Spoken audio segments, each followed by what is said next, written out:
Welcome to the Word on Fire show. I'm Brandon Vogt, the content director at Word on Fire, and with me, as always, is the great Bishop Robert Barron. Bishop Barron, welcome. Brandon, it's always a pleasure to be on here with you. Today, we are going to be discussing Bishop Barron's upcoming visit to the Philippines. He's going over there as part of the International Eucharistic Congress. He's given a few talks there. But before we talk about that, let's catch up a little bit, Bishop. You were out this whole past week at a retreat with a bunch of other bishops. And when I first heard about that, I was really intrigued. I thought, what do bishops do when they go out on retreat? So tell us a little bit about what that was like. Well, it was a great week. I'm just back. I just got back about an hour ago. And I was up at the House of Prayer for Priests in Los Angeles that was founded way back when by Cardinal Manning back in the 1960s.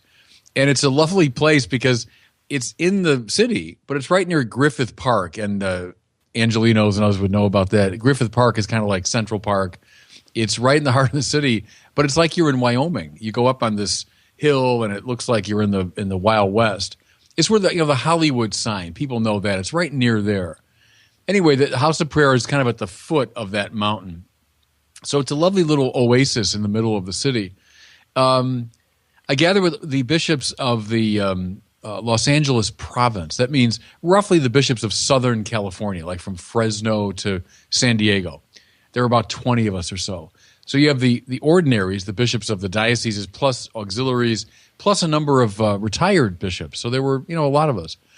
What I did is follow the Ignatian exercises. So the kind of retreat we do here is not a preached retreat.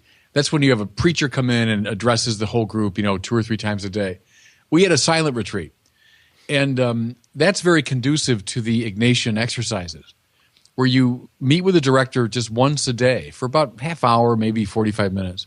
And he kind of checks in on how your prayer is going. But I followed the so-called 4 weeks of the Ignatian exercises, but you can do them in a 7-day period too, just by, playing with the time a little bit. And the Ignatian spiritual exercises are a walk through the life of Jesus, basically. And you meditate on scenes from the life of Jesus using a very kind of sensible method. What I mean by that is Ignatius asks you to enter into the scene and what do you see? What do you hear? What's the texture of that moment? What are voices like? What are people's facial expressions like? He asks you to really enter into the scene, and then with the confidence that the Spirit will speak to you some truth, and then you share that with your director and all that. Otherwise, the retreat is silent. So all of our meals were in silence. When you pass someone outside, you don't speak, you just nod your head. It's meant to be a completely spiritually alert time. So I did that for 7 days, and it's a little challenging. All retreats are, but that one's especially challenging. And I must confess, I'm a little happy now to be talking again. But it was a very good retreat, I must say. So it was a good preparation for your trip here in a couple weeks. You're going to be heading out to the Philippines, I mentioned, for this International Eucharistic Congress. This is taking place January 24th to 31st, 2016.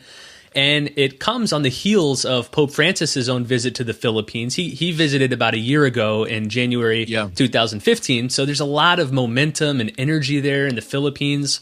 Talk a little bit about the conference in general. What is a Eucharistic Congress? What does that even mean? Yeah, it's one of the great events, really, in the life of the church. It may be comparable to a World Youth Day, something on that scale. They go back to the end of the 19th century. They started, I think, in France, and then roughly speaking, every, year in the beginning, then it became every 2 years. Now it's roughly every 3 years. There's an international gathering. So Catholics are encouraged to come from all over the world to hear a series of talks and to engage in the liturgy. And the focus is on the Blessed Sacrament. It's on the Eucharist in all of its various dimensions. And these have been some of the most successful and fascinating events in the life of the church in the last 100 years and more. Think of the one in Philly in 1976, at which Cardinal Karol Wojtyła spoke. Just 2 years before he was elected Pope, he spoke there. 3 years ago, it was in Dublin, and now this year, Cebu, I've never been to the Philippines. I'm very excited about going for the first time. Cebu is a city in the middle of the country. So you have to go to Manila, then fly south to Cebu. And as you were suggesting there, Brandon, there's something about the Philippines. I mean, it's one of the most vibrant Catholic countries in the world. And I would say this as a proud, Irish American. I'd compare it to the church in Ireland maybe, 70 years ago. Now the church in Ireland is really struggling. But go back, let's say 70 years, you had this almost 100%, vibrantly Catholic place. The Philippines is like that today. So it'll be exciting. I mean, I'm expecting there'll be hundreds of thousands, if not millions of people at this thing. So it'll be exciting.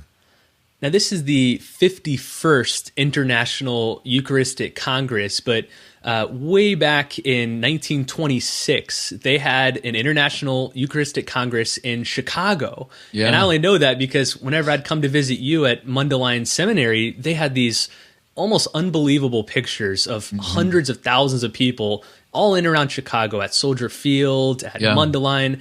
Do you still hear, when you were at Mundelein, did you hear stories about that? I mean, was that part of the legacy? Yeah. That's how it first probably came on my radar screen as a young man when I went to Mundelein for the first time and heard those stories. And Cardinal Mundelein, of course, who was no slouch, knew what he was doing. He wanted to kind of put his diocese and his new seminary on the map. So he had built Mundelein Seminary, of course, which I love, a place I lived for many years. I was rector there for 3 years. He wanted the world to see it. So he invited everyone at this Eucharistic Congress. There was this huge mass. That's one of the photos you saw at Soldier Field, where the Bears play. But at the time, it had just been built in honor of the soldiers from World War I. And he gathered, I think, about 500,000 Catholics. My own father was there. All the school kids of Chicago were invited, and they filled the field. And they were kind of a massive choir during the Mass. My father would have been 5 in 1926, and he remembers vividly being there. So when I look at the picture you're referring to, it's this huge picture that shows all of Soldier Field. I always thought, well, my father's there somewhere. And I couldn't find him, but he's there somewhere. Then the climax of it was the trip to Mundelein. And they say, they're just estimating, but upwards of 1 million people came by special train. They built a special train line out to the seminary. They came and they gathered in great numbers for a liturgy, and then there was supposed to be a procession around the lake, culminating in the benediction of the Blessed Sacrament. Well, by all accounts, it was the worst rainstorm that ever blew from the heavens. Came as upwards of 1 million people gathered. They're still finding, in fact, when I was rector, a kind of prospector came in to show me, they're still finding coins from the Eucharistic Congress that had been dropped, in the mud and then covered over, and then people go around with these metal detectors and still find them. So that was one of the great moments in the history of Chicago, but also in our country, the first one to be held in the United States. So this 51st one is the successor of these magnificent events. Yeah, I think it's funny that, and I'm just realizing this now, in God's providence, that here's your father as a 5-year-old boy sitting at the Eucharistic Congress in 1926. Yeah. Who could have guessed that 90 years later exactly, his son would be speaking at a Eucharistic Congress here halfway across the world in the Philippines? Weird. No, you're right. And it's part of the Catholic vision. The mystical body is a mysterious thing. And you're right. It's very moving to think about that. So you're going to the Philippines. We've kind of been researching the Philippines a lot at Word on Fire in preparation for this visit. And we were, all of us, flabbergasted last week when we were reviewing some of our online statistics. And we discovered that a high percentage of our followers and fans on things like Facebook and Twitter and YouTube live in the Philippines. So here are a few of these statistics. Of the roughly 720,000 people who follow you on Facebook, 250,000 live in the Philippines. Even more remarkably, 117,000 of our fans, so about 15-16% of all of our fans, live in one city, Quezon City, in the Philippines, which is more than 5 times any other city in the world in terms of representation among our fans.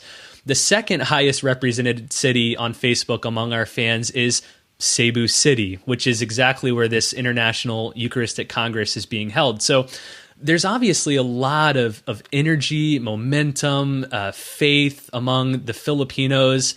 I got to imagine that you're excited to go there and be a part of that. Well, I mean, what do you expect when you get over there? What kind of atmosphere do you expect to see? Yeah, I mean, first to the initial point here, I was utterly flabbergasted when I heard those statistics. And I don't know quite what to make of it. I just took that in a couple of days ago. But as a result of it, I think it's going to be a massive crowd. It's going to be great interest. I know I'm going to Manila before I get to Cebu, and I'm giving one talk in Manila. And I just heard from one of our Word on Fire staffers that they're looking at an arena that seats more than 10,000. Well, now having heard these reports, I get that that we're big in the Philippines, but it's a testament to the surprisingly, overwhelmingly vibrant quality of Catholic life in this great country. It's the number 3 Catholic country in the world. After Brazil and Mexico, there comes the Philippines. And I think we're number 4. I think US of A is number 4. But that's exciting stuff. And I think that's why, the church chose Philippines as the locale for this. I want to spend some time talking about each of the talks that you're going to give there in the Philippines. So you were originally scheduled to give 2 major talks, but then as you mentioned, you got invited to give a small breakout session in Manila to just 10,000 people in a little break-off room there. But let's talk about each of these 3 talks. First, just tell us what are the talks titled, and then maybe we'll go into each one of them. Yeah, Cardinal Tagle of Manila. Some people tout him as the next pope, but who knows with those things. But he's a very popular figure around the world. And he knew I was coming for the Cebu thing, so he wrote me a letter a long time ago, long before I was named a bishop out here in Los Angeles. And he said, could you come on your way? You've got to stop in Manila. Could you give a talk? And so I said, sure. So for that one, I decided to do another version, probably some changes, but of my talk on the new evangelization. What are the marks of the new evangelization? What does it take to do it well? So I'll probably do a version anyway. Most of my talks, I kind of change them as I go a bit, and I adapt them to the crowd and so on. But I'll do that one in Manila. Then in Cebu, there are 2 things. One is kind of the major doctrinal talk of the Congress. So they want me to talk about the Eucharist theologically. And I'll do it in terms of the 3 great categories of meal, sacrifice, and real presence. So I'll try to lay out those ideas. If you look at my book on the Eucharist, you'll find the same structure, and I'll probably be following that in my first talk. The second talk is to young people, I think more like teenagers, young adults. And I'll give some version of my talk on the 3 paths of holiness. Because for young people, I want them to know that's what the life of the church is about. It's about being a saint, and what does that look like on the ground? So I think that'll be a big crowd as well, and I'll talk to them about being a saint. So let's go through each one of those. Let's start with the new evangelization talk. So you've produced a whole great program on the new evangelization called Catholicism, the New Evangelization. But give us a little overview. Maybe this is a new phrase for some people, or maybe they've heard it a lot, but they don't know quite what it means or how to do it. How would you introduce this movement, this new evangelization? Well, I think I'd use those 3 terms, which I believe, Brandon, I got from you many years ago, because you were citing John Paul II, and it kind of summed it up very well. Namely, the new evangelization is the old evangelization, because it's always proclaiming the lordship of Jesus. But John Paul said it has to be new in ardor. So I'll talk about that, the fire, the enthusiasm. We can't just be trading in dusty ideas. We have to communicate our passion for the Lord, that he's the center of our lives, not just an idea we talk about. So it has to be new in ardor. It has to be new in expression. So yeah, it's the old evangelization, Jesus Christ is Lord, but how do we express that now against the backdrop of our time? So one of the things under that rubric, I always talk about leading with the beautiful. It's hard today to talk about the true and the good because people get very reactive and defensive, but if you show them something beautiful, they'll respond. So new in ardor, new in expression, and finally, it's new in method. So one of the points I make there is this whole world that you and I are both part of, the world of social media, all these new means of communication. We'd be beyond crazy not to use them for the sake of the gospel, knowing full well the drawback, but we have to find new methods to announce the faith. So that's the rough outline, and I fill that in a number of ways. So the second talk you mentioned is sort of the main doctrinal talk of the whole Congress, which the Congress itself is centered on the Eucharist. You're going to lay out the Eucharist from three perspectives: the Eucharist as meal, as sacrifice, and as real presence. Talk about each of those three a little bit. Yeah, I'll say something about meal, because when I was coming of age back after the council, the years right after the council, that's really all we heard. We heard the idea of Eucharist as meal. The altar became simply a table, a place where we gather to eat and drink the body and blood of the Lord. I want to say that was right. It was right to emphasize the meal dimension, because the altar is indeed a table. The Lord, from the beginning of the biblical revelation, has wanted to feed his people. You find that theme from Genesis through the prophets all the way to the book of Revelation. The Lord wants to feed his people on his holy mountain. Well, we're being fed at the Mass with the finest wheat, as the song said, by the way, from the Eucharistic Congress of 1976. That was the, Lord, you satisfy the hungry heart with gifts of finest wheat. That was kind of the theme song of that Congress. So the Lord does want to feed us with the finest wheat, with his own body and blood. And I'll talk about that in terms of the Old Testament, the prophets, and then culminating in Jesus. But here's the reason I put all that kind of under a conditional form is we also have to emphasize the sacrificial dimension. And I would say that's the hardest thing to talk about today. The Mass, the Eucharist, is a sacrifice. We used to talk about the sacrifice of the Mass. We don't use that phrase very much, but we should. Because it's a meal, yes, but it's also the culmination of this ancient tradition of making sacrifice to the Lord. Sinners coming to the temple, sacrificing, so as to restore the right relationship with the Lord. Well, that's the Eucharist too. That's the Mass too, as we represent, as we say, the sacrifice of Christ on the cross, eloquently suggested by the separation of the consecrated elements, the breaking and when the priest presents, he has the blood of Christ, the body of Christ separated. Well, that's the idea of his bloody death on the cross, now represented in an unbloody manner. The sacrificial. As Matthew Levering, one of my favorite theologians, said, in a world gone wrong, there's no communion without sacrifice. See, and the Mass brings those two dimensions together, because it is indeed communion. We were talking about receiving Holy Communion. We come together around the table and all that. But in a world gone wrong, namely ours, there is no communion without sacrifice. And those two dimensions have got to be held together. And then the linchpin in some ways, the real presence. The real presence. Jesus is really, truly, and substantially present to us under the appearances of bread and wine. Take that away, well, it becomes something that we can concoct. I can be a member of the Abraham Lincoln Society. I can bring in a stovepipe hat and say, hey, this symbolizes Lincoln. I could read his speeches and say, we are symbolically now in the presence of Lincoln. All that's fine, but all that's of our own concoction. The Catholic claim from time immemorial has been that Jesus, through the power of his words, this is my body, this is my blood, becomes really, truly, and substantially present to us. See, which makes the meal more than just a symbolic meal that we've concocted. It makes the sacrifice real. And so I'll talk thirdly about that dimension, the real presence, and why that's so important, especially at a time when so many Catholics in the West are abandoning the Mass. Where if you know what the Mass is, that's the one place you want to be. That's the one place you want to be, is the Mass. I want to make that clear. I think in some ways, probably in Cebu, I'll be speaking to the choir. I think these are pretty convinced, converted people, but through them, I hope to a wider audience too.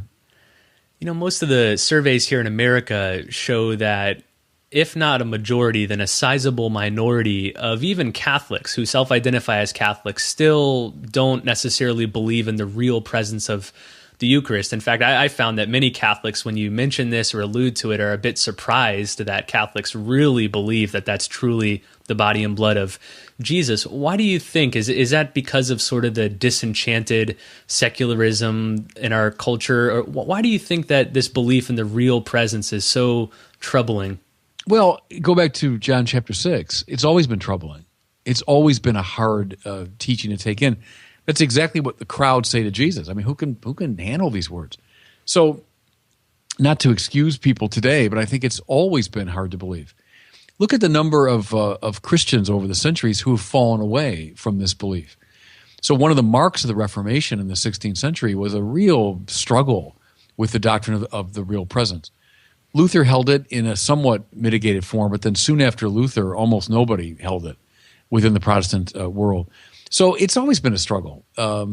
Jesus, in the wake of this announcement of the real presence, John chapter 6, watches his disciples fade away. And mind you, not just hangers-on, but his disciples, people that were following him, walked away. Then he turns to his intimate band, to the apostles. Are you going to leave me too? So it's always been a kind of standing and falling point. How wonderful, by the way, that it's Peter who speaks for the other apostles. Lord, to whom shall we go? You've got the words of everlasting life. That's, in the Gospel of John, a version of Peter's confession, where he knows who Jesus is. You know, you're the Messiah, the Son of the living God. He also knows what the Eucharist is. You know, to whom shall we go? So my point there is simply that it's always been a struggle, a difficulty. I'd also say this, though, in the wake of Vatican II, a lot of bad catechesis, a lot of, frankly, ignorance about what the doctrine means. We don't mean that we're cannibals. We don't mean that Jesus has turned into a piece of bread. What we mean is that the deepest reality, I'll put it that way, substance, the deepest reality of the bread and wine have changed into the body and blood of Christ, even as the appearances remain. So classically we talk about substance and accident, but I think you could easily translate those as deepest reality versus appearance. So the claim is that just as you and I exist because we've been spoken into being by God, you know, in the beginning was the Word, and through the Word all things come to be. God speaks us into being. We are because God has known us into being. Well, it's Jesus who is God, is the very Word of God, who speaks these words. This is my body, this is my blood, which thereby, ipso facto, changes them at the deepest level. That's a quick way of stating the doctrine, but I think we do suffer from a lot of bad catechesis around it. Yeah, I like the examples you use because I think a lot of people see words like transubstantiation or substance or accident, and their guards just go up. They think, I can't understand all that high philosophy or theology, but you've always used the language of appearance and reality. And I think that resonates with people because they recognize that in our own lives, there are plenty of situations where what really isn't right as it appears to be. So I like that analogy. Yeah, and you're right. Normally, in the normal run of things, appearance and reality coincide more or less. But there are tons of examples. Yeah, a very ordinary one is when you meet somebody and he makes kind of a bad impression, or that guy's kind of a jerk. But then someone who knows him a lot better, has known him for all his life, will say, "Yeah, I know he can appear that way, but he really isn't." You got to get below the surface and see who he really is. And so, as Thomas says, Lord, as I look at the bread and wine, my senses are telling me one thing, but my faith in your word tells me something else, tells me what they truly are. And I'll go into much more detail about that too in the talk. But see, once you lose a sense of the real presence, then why bother? If the music and preaching is better at the local evangelical church, why not? See, the Catholic answer, even as we want preaching and music to be better too, but our answer is always the Eucharist. But the Eucharist, we have the Eucharist. And that's an answer that trumps all the other answers, it seems to me. There's no way to to get beyond that. If you believe what the Eucharist really is, Lord, to whom shall we go? I mean, what do you mean? Because the music's better, I'll go somewhere else?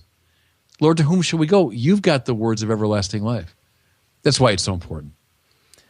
Let's talk a little bit more about the Philippines. Again, everything we've discussed so far is in context of this International Eucharistic Congress you're going to later here in January.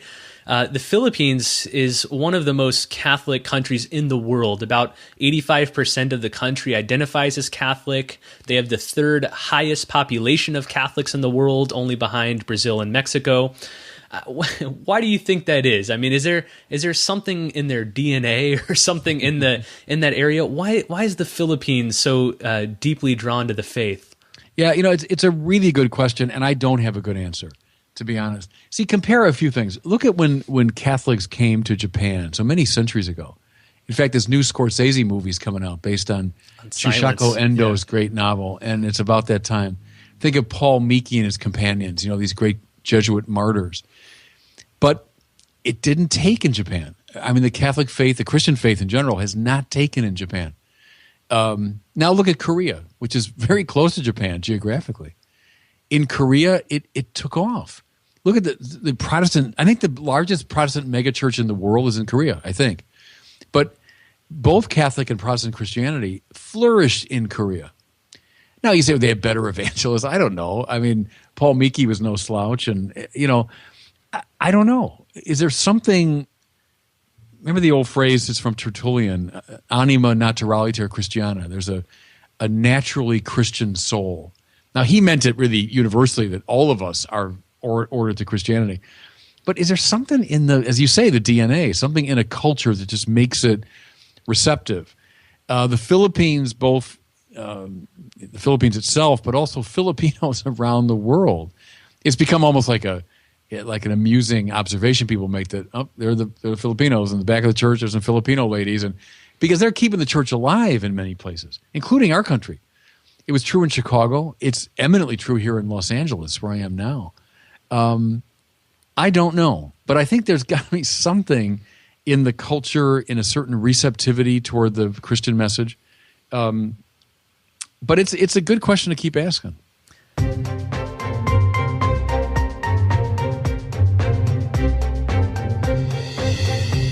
Now it's time for our weekly question. As always, we are taking questions from our callers. This isn't a live call-in show, but at any point you can go to askbishopbarron.com and record your question on either your phone or your computer and send it in. And today we have a great question about the Catholic imagination. So I'm going to play it now.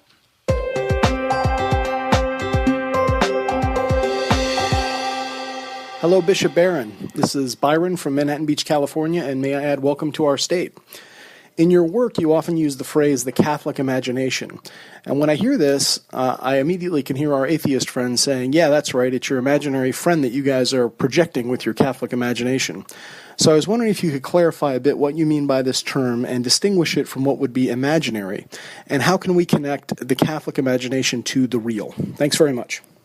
Yeah, good. Thank you for that searching question. And right, you're hearkening back to Ludwig Feuerbach as the father of this view that God is just a projection of our idealized self-understanding. So, we take what we would love to be. I'd love to be all-knowing. I'd love to be all-powerful. I'd love to be all-loving. And I project that outward as, the atheist might say, as an imaginary friend. And Feuerbach says, come on, get up off your knees and actually try to make yourself more knowing and loving and so on. Well, everyone's followed him from Karl Marx, who in fact said, we all must be baptized in the Feuerbach, in the brook of fire. And then, he's echoed almost word for word by Sigmund Freud in the 20th century. So you're putting your finger on a venerable tradition within atheism. Now, what I mean when I say Catholic imagination is a way of speaking of the Catholic worldview, the Catholic way of seeing. So it's a kind of optique, or it's a lens through which Catholics see the world. But it's shaped by a whole tradition of philosophy, theology, the saints, religious experience, etc., appealing thereby to the objective. It's not a question of a subjective fantasy It's an optique. It's a hermeneutical or interpretive lens through which the real world is seen. And the lens is shaped by all sorts of objective thinking, experiencing, etc. So it's not to say fantasy. It's not to say projection, wishful thinking. It's to say a way of seeing. Just as there is a kind of American way of seeing. You know, I've got an American imagination in that sense. Doesn't mean I'm making things up. It means my manner of knowing has been shaped by all sorts of objectivities that make my way of seeing distinctively American. Same with Catholicism. So it's almost the opposite, if you want, of the Feuerbachian projection. See, religious faith is not an escape from reality. Thomas Aquinas calls God the ens realissimum, right? The most real thing. That's it. See, what gets you in touch with reality at the deepest level, that's what we're going after. That's what Catholic faith is going after. So I would suggest the Catholic imagination is almost the polar opposite of the Feuerbachian projection. Who would you identify as some of the great purveyors of the Catholic imagination? I go to our Pivotal Players series because the people that I chose for that, Thomas Aquinas, for example. There's a sanity and a balance and a reasonability. There's a mysticism and all of that in Thomas. Go up more to contemporary times. G.K. Chesterton is one of the great purveyors of the Catholic imagination. Read a page of Chesterton and you'll see it. You'll see a manner of approaching the world. Dante would be a fine example of a purveyor of the Catholic imagination. He sees the whole world through the optique of Christian revelation. Augustine is dripping with the Catholic imagination, I would say. Michelangelo, Mozart, and you can sense it in their artistic works. So all those people would be purveyors of it. John Paul II. Read John Paul II's sermons and exhortations and encyclicals. It's filled with a Catholic vision. Well, thanks again for tuning in to another episode of the Word on Fire show. I wanted to highlight that during Bishop Barron's trip to the International Eucharistic Congress, we are planning to stream all of his 3 talks on our website, wordonfire.org. So be sure to check the website and also follow Bishop Barron on Facebook. We'll have links to all of his talks and the news items related to the Eucharistic Congress. So stay in touch at wordonfire.org and find out more about this show at wordonfireshow.com. You can subscribe on iTunes or the Stitcher app. Please leave reviews of the show. That helps more people find it. And finally, again, I want to invite you to submit your question for Bishop Barron by visiting askbishopbarron.com. Thanks again for listening to the Word on Fire show.